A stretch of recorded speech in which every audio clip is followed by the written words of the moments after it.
Tarlac news, welcome back to our YouTube channel. So for today's video is pupunta tayo sa Prayer Mountain dito sa Capas, Tarlac. So yung pinakapalatandaan na kanto, yung papasukan natin itong kanto bago mag death march. So kung galing kayo ng Tarlac City, pagkalagpas nyo dun sa may tulay, so bago mag death march, papasok kayo dun sa kanto na pakanan. So ito siya.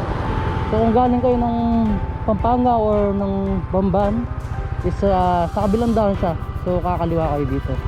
So yun guys, papakita ko yung daan kung paano, and then gagayad ko kayo kung paano pumunta doon.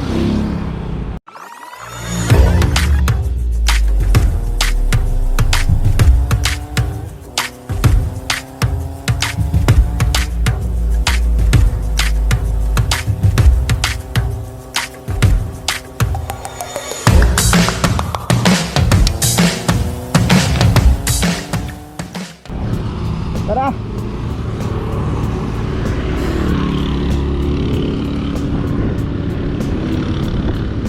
So ito yung kanto na papasukan natin papuntang Prayer Mountain.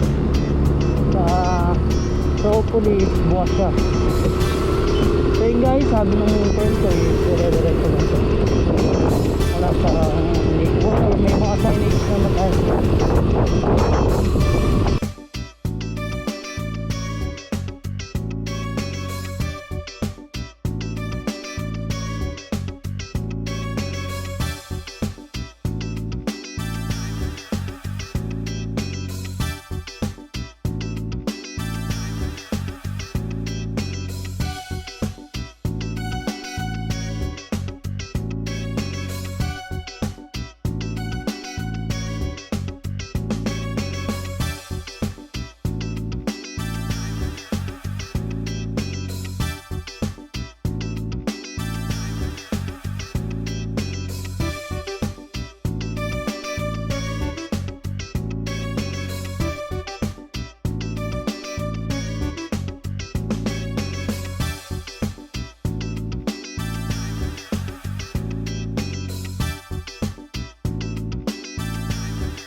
So yung Tarlac news, pag andito na kayo sa ginagawang gate nito na parang castle, so papasok tayo dito sa kanan. Medyo bababa yung daan, so yun, ingat-ingat na lang guys. Bali yung pinaka signage siya, so ito nga siya. So welcome Kalangitan, Prayer Mountain this way. So natumba siya nung bagyang Ulysses. So yun guys, diretso lang tayo. Hindi ko alam kung ano itong ginagawa nila dito na parang castle type nga siya. So siguro resort or what. Minsan balikan natin siya, and then pwede natin siyang i-cover. So yun guys, no, diretso lang tayo dito.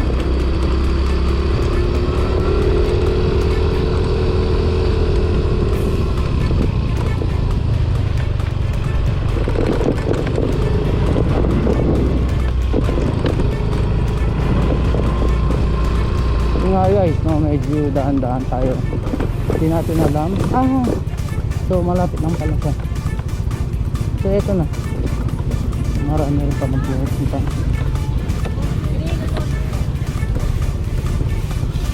So yun guys, sa tayo dito. So anyways, welcome Kalangitan, Prayer Mountain this way. Tayo guys.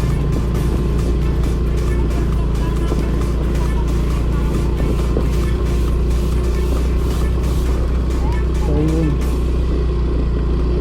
medyo matarik lang naman yung daan. So may so yung ibang mga sakyan hindi na naakyat kasi sobrang delikado. So no, parang ano siya, ulitan dun sa Bamban Tarlac. So ingat-ingat lang guys, alalay lang sa gas, medyo mahirap talaga yung daan. Pag natumbo ka dito, dire-diretso na sa ilalim. So yun guys, halos marami rin nasira dahil tayo huwag yung minusip.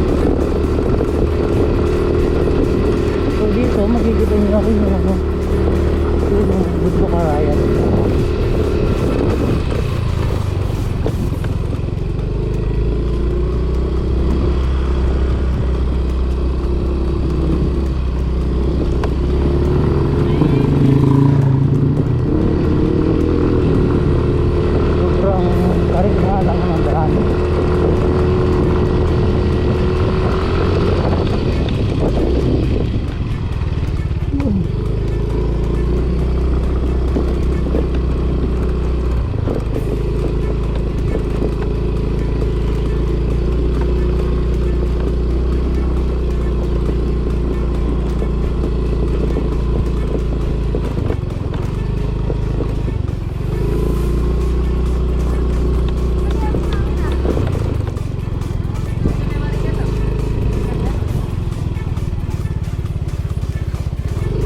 Ayun guys, nandito na tayo sa pinakataas.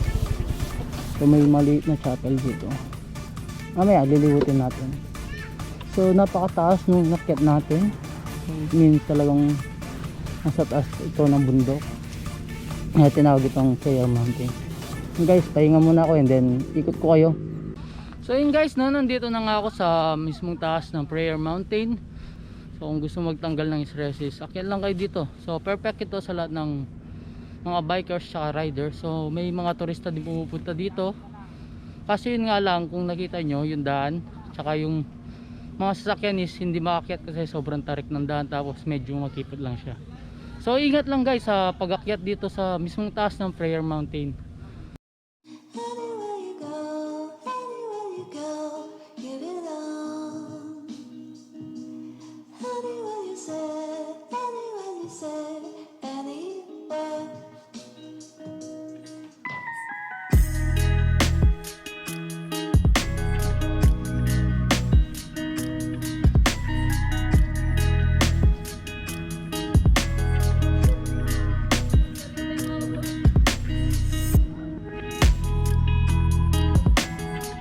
So yun, lagay niya. Ito nga yung pinaka chapel ng prayer mountain. Hindi ko alam kung may misa dito or mass every Sunday kasi wala yung nagbabantay. So gusto ko sana siyang kausapin para may interview kung may mass nga dito, so para malaman din ng mga pupunta.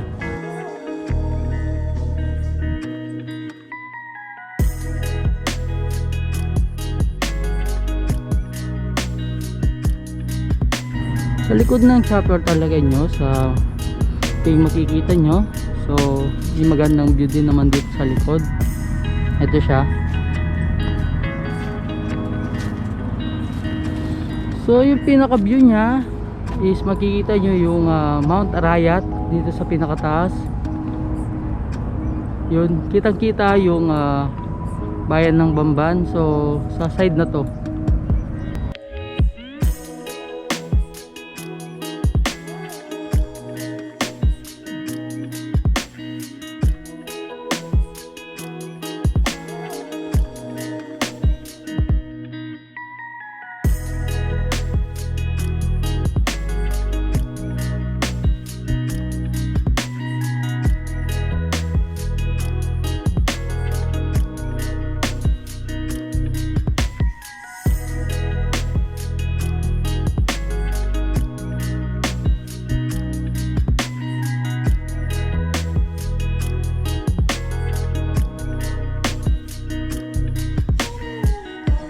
So yun guys, sa kabilang banda is ito nga yung Bamban. So yung Capas. So banda doon, yun mismo is makikita mo na yung New Clark City.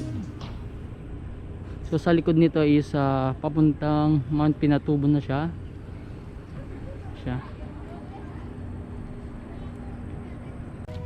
So yung Tarlac itong Prayer Mountain dito sa Capas Tarlac is part na siya ng Kalangitan. So yun guys, mamaya update ko kayo pag pauwi na tayo.